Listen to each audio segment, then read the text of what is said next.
vamos avançando agora para a quarta-feira, onde vamos relembrar a morte de Jesus. E eu peguei aqui alguma sequência do desejado de todas as nações que nos ajuda a ter compreensão, e nos diz o seguinte, que ao pé da cruz, então, achava-se a sua mãe. Embora Marcos não faça referência a Maria, mãe de Jesus, faz referência ali no verso 40 a outras pessoas. Ela fala de Maria Madalena, Maria mãe de Tiago, o menor de José, e também Salomé, que alguns acreditam possa ser irmã de Maria, mãe de Jesus, e mãe de Tiago e João.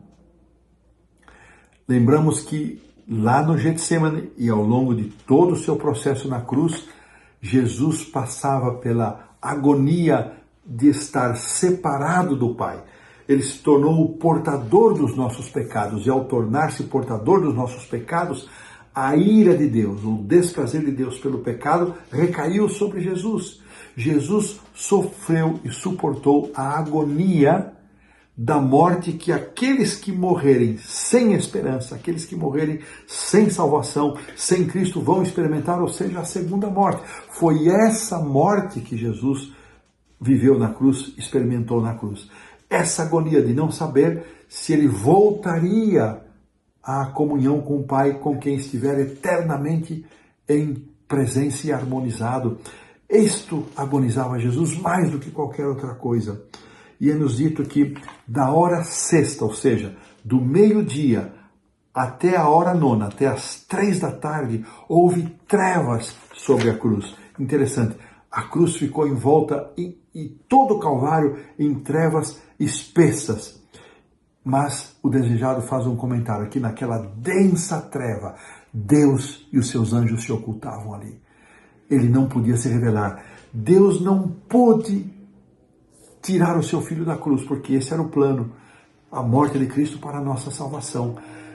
Deus não podia apresentar-se a ele, mas ele foi o mais próximo possível que ele pôde de Cristo Jesus. Irmãos, que coisa linda, muitas vezes acontece isso conosco também.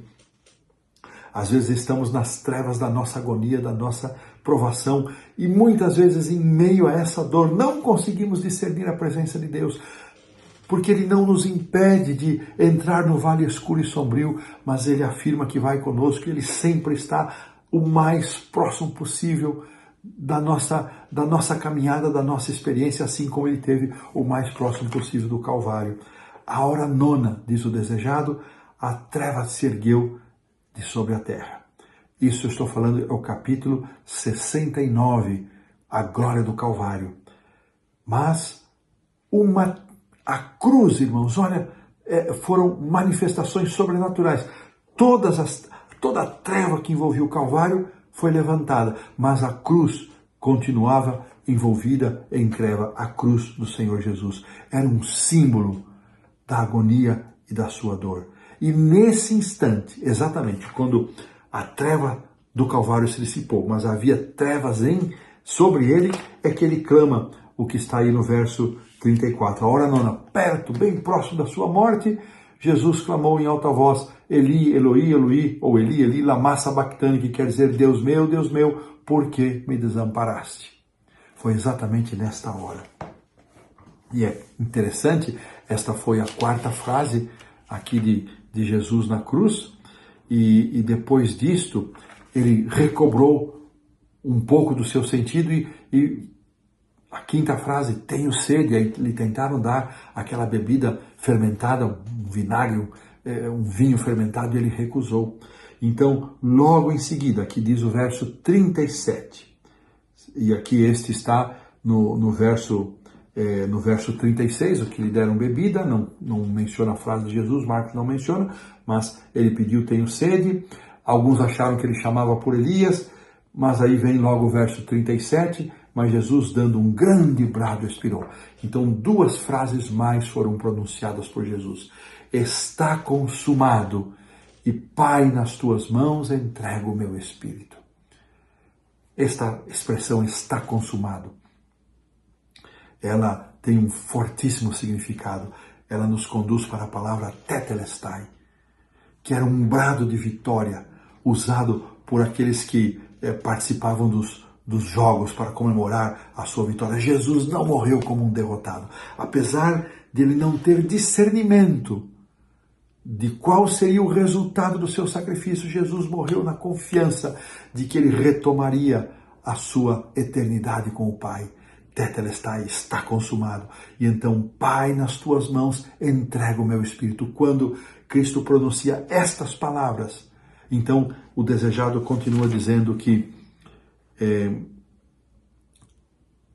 já sem as trevas que o envolviam, ele pronuncia essas palavras, as trevas dele se vão, houve um tremor de terra e novamente com as palavras, mais escuridão, terremoto, as pessoas caíram e lá no templo, o sacerdote com o cutelo erguido, o cutelo escapa de sua mão, o cordeiro separado para o sacrifício foge.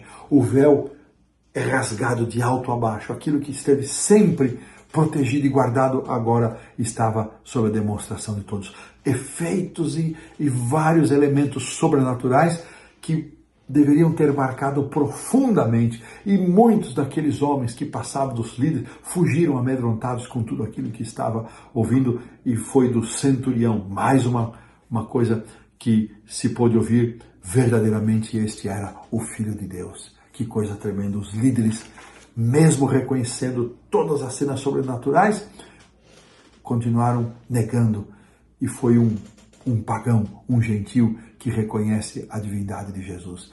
Interessante, queridos, que além destas poucas mulheres que João registra, e é muito significativo isso, nesta hora, seus discípulos haviam fugido, muitos daqueles que haviam estado com Jesus o abandonaram, a não ser umas poucas mulheres, sua mãe, aqui mencionados por João, e mencionados por Marcos, e o próprio João conta em seu evangelho que ele também estava ali, permaneceram ao lado de Jesus em todo esse tempo.